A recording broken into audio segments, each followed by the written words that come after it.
Hello बच्चों, let's read the question. The question says activity of radioactive sample reduces from 8 counts to 1 count in 3 hour. Half life of sample is option A 2 hour, option B 1 hour, option C 3 hour and option D 4 hour.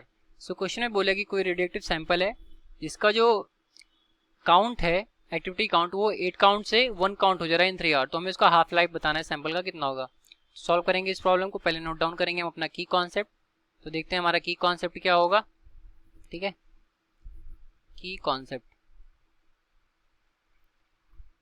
तो जो law of radioactivity DK होता है उसके according जितने हमारे number of nuclei present होते हैं किसी सैंपल में एट टाइम टी, उसकी वैल्यू को हम देखते हैं क्या होता है. ठीक है, law of radioactivity decay, radio activity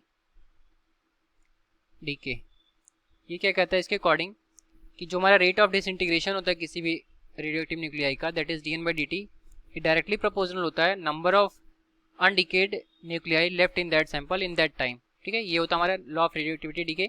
इसके अकॉर्डिंग जो हमारी वैल्यू निकल करके आती है number of undecayed nuclei, that is n at time t is equal to होता है हमारा n not e to the power minus lambda t. Lambda हमारा यहाँ पर डीके कांस्टेंट है, t हमारा टाइम पीरियड होता है.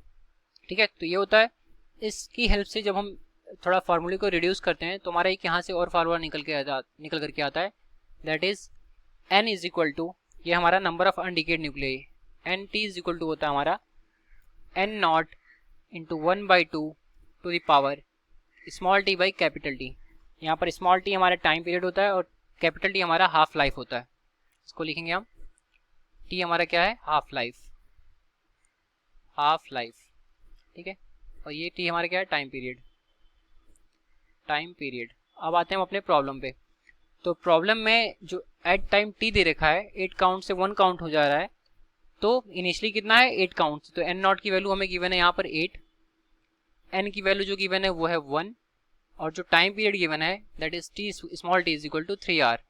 तो हमें यहाँ पर बताना है कैपिटल T की वैल्यू क्या होगी. तो इस प्रॉब्लम की हेल्प से सॉल्व करेंगे, इस फॉर्मूले की हेल्प से. तो यहाँ पर 1 इज इक्वल टू हो जाएगा 8 1/2 टू द पावर यहाँ पर 3 डिवाइडेड बाई कैपिटल T. ठीक, अब हम यहाँ पर 1/8 करेंगे इसको, is equal to 1/2 to the power 3/t. अब इन दोनों की पावर्स को सेम करने की कोशिश करते हैं.